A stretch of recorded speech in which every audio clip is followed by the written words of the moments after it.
Social media के जमाने में एक चीज तो पता चला कि हर कॉलेज का अपने कन्फेशन पेज होता है। हाँ, अनऑफिशियल ही है ऑब्वियसली। तो लोग यहाँ पे कुछ भी लिखते रहते हैं, कभी रोमांस करते हैं, कभी गालियां देते हैं। भाई भाई भाई क्या क्या चीजें चल रहा है। तो मैंने भी सोचा किसी के लिए कुछ लिखते हैं, नहीं किसी पर्सन के लिए नहीं, पूरे के पूरे ग्रुप के लिए। मैं लाइब्रेरी में तो जाता रहता हूँ और मुझे वहां पे एक चीज जो सबसे बेकार लगता है, ये जूनियर लोग जो रोमांस करते रहते हैं या फिर बैठ के वेब सीरीज देख रहे हो। भाई वो चार्जिंग सॉकेट मुझे चाहिए, कम से कम मेरा लैपटॉप चार्ज होते रहता है, मैं काम तो करते रहो। कितना डिस्टर्बेंस लगता है वो सब चीजें, ये मुझे बिल्कुल पसंद नहीं। एंड आई नो कई लोग उस चीज को एग्री भी करते हैं। सो एज आई सेड कि हम मिथ बस्टिंग करेंगे। तो सबसे पहला मिथ कि भाई हॉस्टल का खाना खराब होता है। ये किसने कहा था? किस पैरामीटर पे तुम इसे नापते हो? किसी ने कह दिया, हमने सुन लिया और हमने रिपीट पे उसी को बोल दिया। Well I have seen the hostel kitchen more better than any student. तो मैं कह सकता हूँ ये मिथ गलत है। हाँ, मैं सिर्फ अपने हॉस्टल के मेस की बात करूंगा, तुम्हारे वाले की मुझे नहीं पता। जब तक मैं खाऊंगा नहीं तो मुझे पता कैसे चलेगा। पक्का हॉस्टल वालों ने पैसा दिया है? अगर पैसा मिला होता तो मैं निगेश की तरह फूल करता। Don't try to play the fool with me, Nigesh. See, with my personal experience, I have seen कि जो खाना बनाने वाली टीम है वो खुद भी खाना खाती है, तो हाँ वो बेकार तो बिल्कुल नहीं बनाएगी। And the main basic reason you people don't like it is because you are not giving yourself time to adapt to that thing. First month में तो मेरा भी पेट खराब हो गया था, तो कोई ऐसी नई बात तो है नहीं। The basic thing है, see the variety,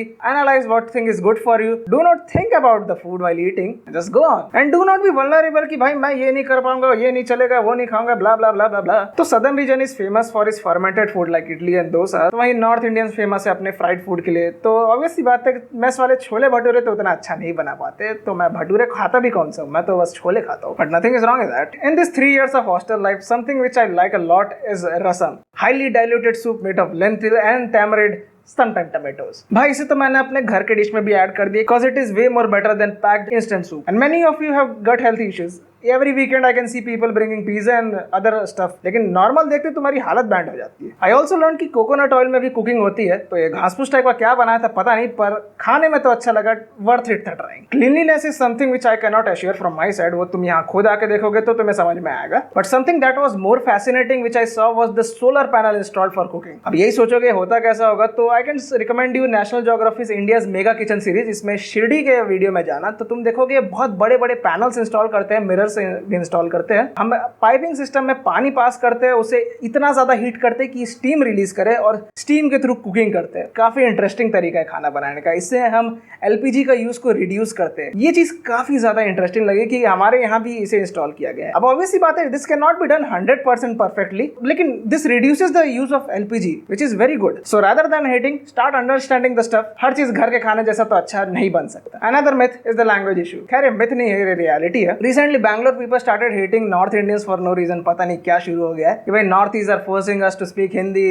बी कन्नड़ी का एंड ऑल। मतलब रील्स ऐसे देखते जाओगे कि एक रूटीन बन गया, सुबह उठो नॉर्थ वालों को गाली दो और सो जाओ। मतलब ये क्या नया चीज बन गया इनका पता नहीं। हेंस मैंने सोचा कि इस प्रॉब्लम पे भी बात करेंगे। तो क्या सच में साउथ के इन स्टेट्स में लैंग्वेज इंपोज की जा रही है? तो मैं एग्जांपल देता हूँ शिरडी का। शिरडी एक टूरिस्ट स्पॉट है महाराष्ट्र में, जहाँ पे साईं बाबा की समाधि है। तो मैंने वहाँ काफी एक अलग चीज नोटिस की। अब ये जगह महाराष्ट्र में लोकेटेड है, तो यहाँ की 3 लैंग्वेजेस इंग्लिश, हिंदी और मराठी होनी चाहिए, जबकि यहाँ की 3rd लैंग्वेज है तेलुगु। कैसे? जहाँ तेलुगु पीपल बहुत आते हैं घूमने के लिए, तो पर क्या उन्होंने कहा कि हम हिंदी सीखेंगे या इंग्लिश में बात करेंगे क्योंकि वहाँ के लोकल्स को समझ नहीं आएगा? ना, पूरी की पूरी जगह ही वहाँ पे तेलुगु में बात होने लगा शुरू हो गई है। Like it is hard to find people to talk in Hindi और इंग्लिश। कैसे करोगे? इसे लैंग्वेज इंपोजिशन कहते हैं भाई, क्योंकि स्टेट ही दूसरा है पूरा का पूरा। कोई अलग स्टेट की लैंग्वेज यहाँ पे इंपोज हो गई है। सो माय फेलो बेंगलोरियंस, इसे कहते हैं लैंग्वेज को इंपोज करना। तो इस केस स्टडी का मॉरल क्या है? हम तेलुगु लोग को ब्लेम नहीं कर सकते, क्योंकि भाई जरूरी नहीं कि हर किसी को कॉमन लैंग्वेज आती होगी। जैसे हिंदी और इंग्लिश काफ़ी कॉमन लैंग्वेज है।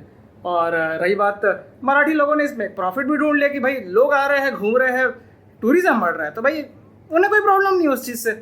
देखा, काफ़ी सिंपल सी चीज़ है। पर अगर तुमको ये भी नहीं समझ में आ रहा तो चलो आगे बढ़ते हैं। But on the other hand, if you have read the book Sapiens by Yuval Noah Harari, तो मैं एज अ स्टेट का पर्सन या फिर कंट्री के पर्सन नहीं, एक ट्राइब के पर्सन की तरह, कि एक पर्सन एक ट्राइब से दूसरे ट्राइब में जा रहा है, तो क्या उसके लिए लर्निंग इंपॉर्टेंट नहीं है? लर्निंग उसे इवॉल्व करती है। If I decide to spend my entire life in Bangalore, it is good for me to learn Kannada, क्योंकि वो मेरे लिए एक एसेट बन जाता है। मैं वहाँ के लोकल लोगों से आराम से बात कर सकता हूँ। मैं यहाँ चेन्नई में रहता हूँ, तो कभी कभार डिफिकल्टी होती है। In short, I can say that the radicals and extremist from the southern region highly believe that they are educated sir, but they should understand the difference between literacy, education and manners, जो कि north वालों को भी नहीं समझ में आता। So they will keep on fighting and the best thing is to ignore them. अगर तुम कॉमन सेंस लगाते हो तो भाई एक लैंग्वेज सीखना तुम्हारे लिए एसेट और लायबिलिटी का पॉइंट रहता है। वो तुम्हें खुद समझना चाहिए, खुद एनालाइज करना चाहिए।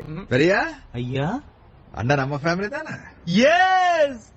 ये हमारा है। किधर गई? एनीवेज 10 दिन बस अब और बचे हुए हैं, हम रोड के एंड तक पहुंच चुके हैं। चैनल को सब्सक्राइब जरूर करें, फिनाले पे मिलते हैं।